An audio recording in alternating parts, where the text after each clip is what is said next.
women's 400-meter hurdles. Now we just watched the semis for the men. We begin the heats, and there are 4 heats in total, looking for the top 3, and featuring in this first heat is World Championship silver medalist Sydney McLaughlin. She trains every day with now 5-time Olympian Allyson Felix. Her opener just under a month ago, 52.83, was the fastest in the history of the event. But think about being 19 years old, guys. The second fastest ever in the event, and you decide, you know what, second best ever is not good enough. She completely blew up her training situation and has now gone over and trained with Allyson Felix under Bobby Kersee, the legendary coach formerly of UCLA. And I got to spend some time with Sydney, and this is a young woman who just loves to run. Doesn't care so much about the fanfare. She really enjoys, and the fans appreciating her as well. Just really enjoys competing. And like you said, Otto, second best was not enough. The time that she ran was the second fastest, and the person that ran faster was in the race to beat her. Just a phenomenal performance there from a youngster, only 21, but a true superstar for Team USA. And we remember, she made the Olympic team at age 16, and then she turned 17 before the games, eliminated in the semifinal round. What a race that was in Doha 2 years ago between Dalila Muhammad, you'll see Dalila soon, and this woman here, Sydney McLaughlin. She's got Kate Sorensen to her inside, Vanessa Watson to her outside. And like Rai Benjamin, she has lots of flat speed, so you'll see her have to dial it back in these early rounds.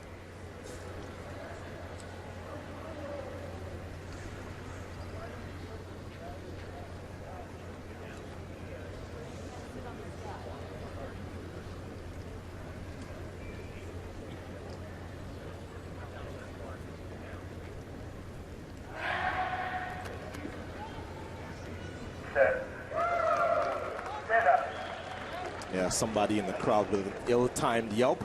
But it gives me a chance to talk a little bit about Sydney McLaughlin's path to where we are now. You remember, we saw her indoors, and sometimes her results were not always good. And people said, what is Bobby Kersee doing? Why is she running the 60-meter hurdles indoors? She did not look comfortable. Well, that continued until she started to set personal best outdoor at 100-meter hurdles, and then that fastest opener ever was because she is now comfortable. Whichever leg she has to lead with, she's comfortable, and that has changed the game. And it's why right now she's the favorite for the gold in Tokyo, especially with Dalila Muhammad having a little injury issue this year. She's enjoyed training with Allyson Felix. Allison's enjoyed training with her. I bet.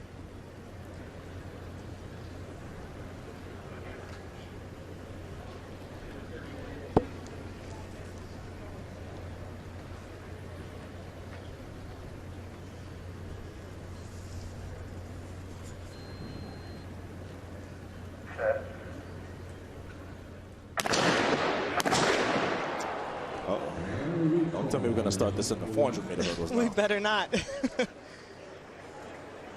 So you rarely see this in the 400s because for the most part, when we're in the blocks, we're waiting for the gun. It's not, this race isn't decided most of the times by who gets the best block started. So for the most part, there's little focus on the blocks when it comes to 400-meter runners. It's more about really digging and driving that first 50 and really trying to set the pace for your race. So this will be a little bit frustrating. They've also held them for a long time, even in the set position or prior to the set position. So these athletes have been waiting for a long time to get on the track and to get their Olympic trials underway. So they certainly want to do that and not be on the track for prolonged periods of time before this race. If you've just joined us earlier with the 4th and final heat in the men's 110-meter hurdles, it took 6 attempts to run that heat. That's what Addo was referring to a little earlier. Let's not do this again. I hope we're not headed for 6 here. May have noticed the green card displayed to the field, so.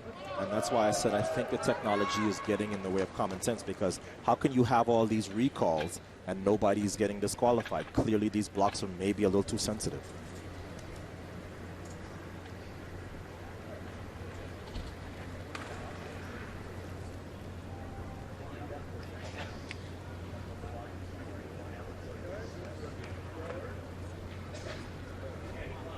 is a long time down in the blocks.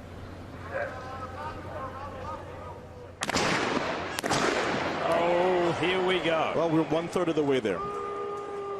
This is not okay. Like you said, Otto, this is absolutely getting in the way of great competition. And the fans are booing now. Lewis, what you got? Okay, Lisa, let me jump in here. Going back to the men's 110-meter hurdles when we had the multiple false starts, I went down and spoke to someone, and they said all but one issue, all but one occurrence was an actual tone in the starter's ear, meaning that someone had either moved in the blocks early or had tried to make a move before they could legally do so.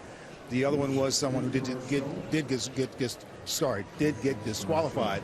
It is worth noting that there are multiple officials out here that once they say tell the one to get out of their blocks, they have to look to see where their hands are to make sure they're behind the line and that they are in the right position. And everyone has to be set before they will drop their hands to tell the starter it's okay to start. So lots of movement back and forth here. We'll see if they continue to have these issues. Well, Sam Brixey was the athlete who was disqualified from the men's 110 hurdles, and now Shannon Meisberger has been spoken to as well about just stay steady in the blocks. I don't agree with making the athletes adjust to the blocks. How about adjusting the blocks a little less sensitive to the athletes?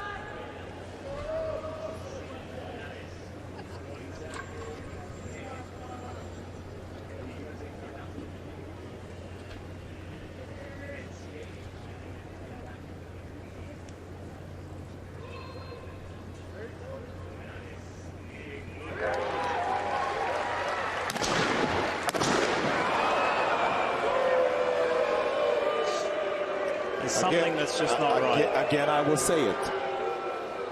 The blocks are set too sensitive because nobody is moving. We can see it with our eyes, and yet they are shooting a second gun. This is what, the 10th recall we've had for the day? Yep. At what point does somebody say, you know what, guys, let's just do it visually. Look at everybody holding, waiting on the gun. There is no movement. And this is difficult for a 400-meter runner because the push-out is one of the hardest phases of the race, and you're exerting so much energy. And these athletes, whether it be for 5 steps or 10 steps, this is frustrating. You could actually see finally on Sydney's face, who's usually poker face, really calm, even she is a bit annoyed at this point. I know she's thinking, here's Dalilah. She's like, I know this is not happening now, and it better not happen to our heat. It's infuriating. I've never seen this happen. Like we said, it happened earlier. We thought the problem was fixed, and this is not fair. It's really hot for these athletes out here on the track. The 400 is a really tough event to go out and be focused mentally and physically. And if she's the problem at this point, she needs to go. It's not fair to the other athletes to continue to have to go over and over again. Yeah, what we cannot be doing at the Olympic trials is constantly warning the same person over and over. It's like we are way past the point of giving start and set lessons at this level of the sport. If you can't hold steady at set, then you got to go. It's simply not fair, as Sonia said, to everybody else in the field. But I maintain, I don't see anybody moving that much at set. The blocks are way too sensitive. So, 4th attempt at Heat 1 in the women's 400 hurdles. Cross your fingers at home.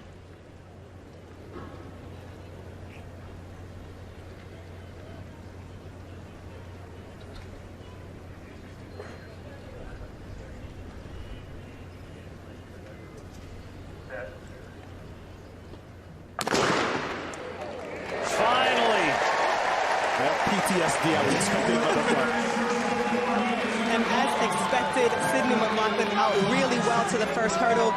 She could run the 400 here, Otto. She's the only person in this field who would have had a real chance at making the team in both. And so this first round should be easy for her. She looks better than Rai Benjamin did in his first round. No stutter stepping, just looking really in control. And out in lane 8, the only way to run when you're out in lane 8 is to give it everything you have in the first part of this race. And so she's off to a great start as well. That's Nenya Haley, who has led the majority of the way, but coming through the turn, Sydney McLaughlin. It's Haley and McLaughlin way ahead of the rest of the field. Sydney McLaughlin ran a 52.83 to get her season underway at 400-meter level. It won't be that quick here because she eases off and cruises through after 4 starts to get to the semi-final, which is tomorrow in the women's 400 hurdles. And when I talked about Athing Mu and Allyson Felix in the same breath as prodigies, the Sydney McLaughlin fans let me have it. She's also on that list. Those are the top 3 prodigies that we've seen in the last 20 years. Look at how comfortable she is now. Doesn't matter which leg it takes. Little stutter step for 10. But again, this is complete control. This is somebody ready for whatever comes at these trials. So McLaughlin goes through in 54.07. Haley Ann Meisberger, who was the athlete in the spotlight with a couple of those starts that were called back. Shannon Meisberger goes through to the semi-finals. And Sydney McLaughlin pleased with that, although it took several attempts to get things going. She comes through successfully, Lewis Johnson. All right, Sydney, just give us a sense of how challenging it was to deal with all the false starts. It was a little difficult, but just had to show some grace and, just refocus. I'm not always going to be able to control what happens, but I can control how I deal with it. Okay, thank you. Thanks. Great words. Can't control what happens, but I can control how I deal with it, says Sydney McLaughlin, winner of the first heat in the women's 400 hurdles. There's that first box checked. Through to the semis. Still to come. Rio gold medalist, world champion, world record holder, Dalila. And starting in lane 7, Shamir Little. The last time we were at the Olympic trials, she was expected to make the team. She didn't make the final. She does have a silver medal from the World Championships in 2015. She is among one of the most improved 400-meter hurdlers in the world this year. She's improved her flat speed. For many years, it was really easy to identify Shamir because she had a big, colorful bow in her hair and glasses. She said, there's no more of that. It's a new sham. That's right, and in front of her, Ashley Spencer, who was an Olympic bronze medalist in 2016, a part of that fantastic group that trains in Austin, Texas, under Tanja Buford Bailey, who's also an Olympic bronze medalist in this event.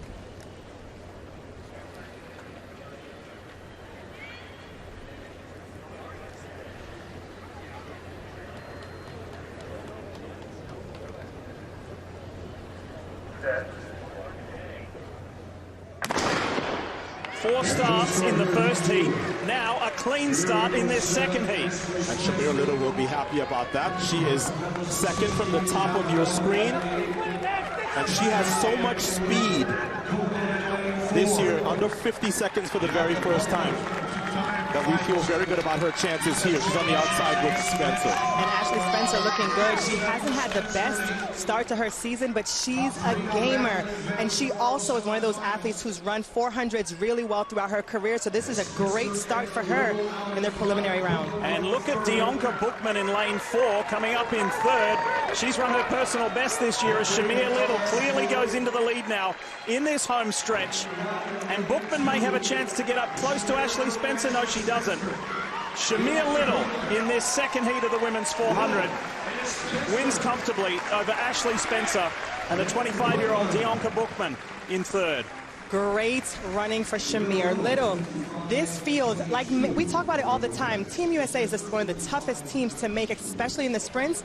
Well, the 400 hurdle team is going to be really tough, and Shamir Little making her case for that second or third spot. I think Sydney McLaughlin will be the clear favorite, but the way Shamir Little handled this race, she looks so comfortable, looking up at the scoreboard, able to really back off. That was a great first round for her.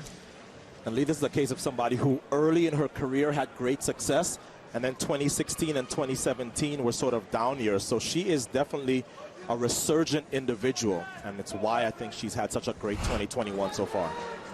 And still only 26 years old, Shamir Little. Automatic qualifier along with Ashley Spencer and Dionka Bookman. Going through to the semi-finals tomorrow. Situation here in Eugene, Oregon in the women's 400-meter hurdles. It is the prelims, the heats, and this is heat number 3. And in lane 7, Anna Cockrell. 2 weeks ago, she won the 100 hurdles and the 400 hurdles at the NCAA Championships. Who else is in this race? On the inside is Cassandra Tate. Britton Wilson is there.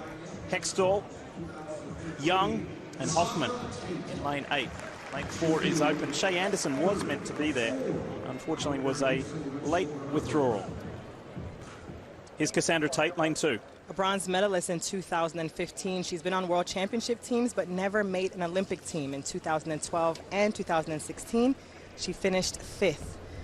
But a large part of the reason that Team USA has so much depth in this event is women like this who've been around for so long, who have been best in the world.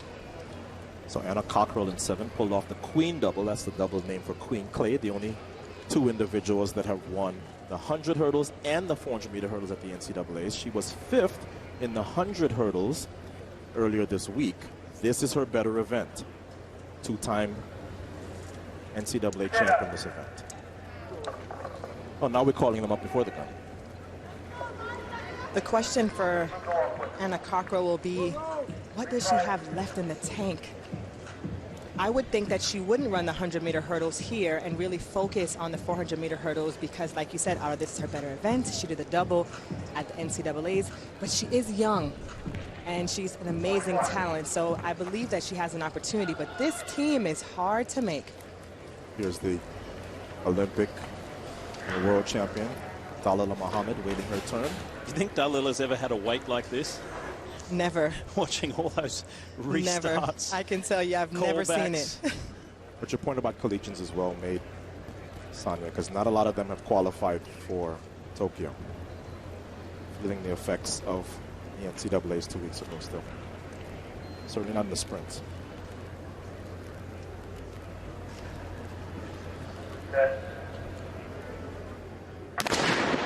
At NCAA champ Anna Cockrell right there, lane 7, all in black. She's off to a fast start, but when you run the 100-meter hurdles, that's what you have. You have the ability to get out fast and then really just pace the rest of the race. And down in lane 2, Cassandra Tate, it's really tough when the field is so far out, when your main competition is 4 to 5 lanes over. It's really a challenge, but she's also keeping pace. You remember that Anna Cockrell trains at USC, which means that Joanna Hayes, who is also part of Rai Benjamin's training staff, is who coaches her. She has a little bit of work to do because Cassandra Tate down in 2 has complete control of this heat. It's Tate, then Cockrell, and it's going to be tight for 3rd.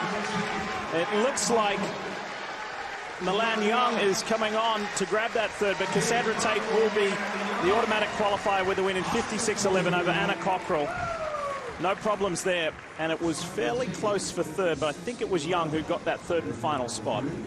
Impressive run for Cassandra Tate, but that's experience. It's really hard when you get lane 2 as your lane draw for the first round to be able to press the pace like she did through the first half of the race and actually come off with a cushion.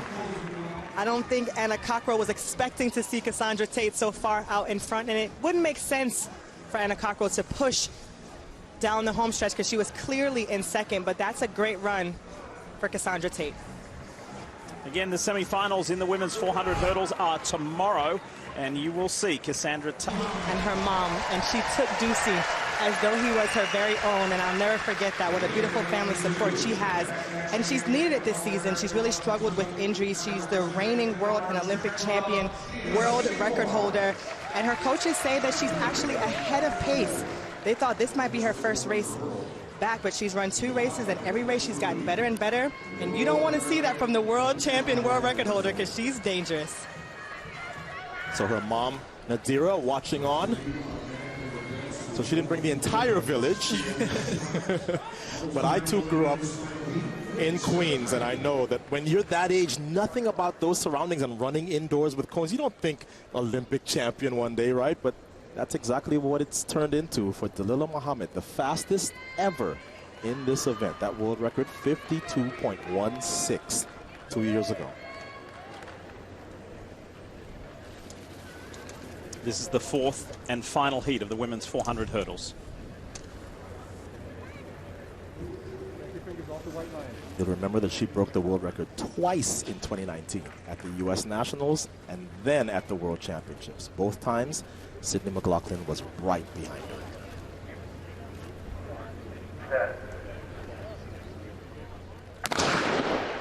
Dalila Muhammad right there, lane 3. And that looks like the Dalila of old. She's off to a blistering start. And we talk a lot about athletes, and we've talked a lot, especially this year, about mental toughness. This is one of the athletes, female athletes, that models that. She comes out here and she executes every round, every race, exactly like she's envisioned it in her mind. And I just love the way that she's looking in this first half of this 400-meter hurdle race. The reason Dalila has the collection of medals and records that she has is she is not afraid to go out harder than anybody else, because she knows I am as fit as anybody else in the last half. Look at the lead that she has built. She's going to be able to cruise home just like Sydney McLaughlin. Good run from Kayla Barber, and on her outside is Masai Russell. But then Kia Seymour is coming home very strong. Dalila Muhammad easily cruises across the line. Kia Seymour with a tremendous finish to grab second and an automatic qualifying position. Nadira is happy with her daughter's work there. As well she should be. Remember what Sonia said. She had an injury this year that seemed at first to be so bad that they were saying that her first race of the year was going to likely be at the Olympic trials. She's already had 2 400-meter hurdle races already, 55 seconds, then 54. She comes here and looks like she has had no injury whatsoever this year. This is looking like somebody ready to go back and defend her Olympic title. This makes me so happy, because this race is one of the most exciting races to watch, and she's a huge part of this event and what makes it so spectacular. So to see her back rounding into form, the matchup between her, Sydney McLaughlin, and Shamir Little will be in that mix as well, will be phenomenal. And Mom has her sign. Just in case we forgot. Mom's in the stands. What does that give the viewers something to look forward to? What does that final look like between Dalila Muhammad and Sydney McLaughlin? Do they go all out? The last 2 times they met, it resulted in a world record. I'm just saying. Just saying. I was asking for a friend, by the way. Key qualifiers for the women's 400.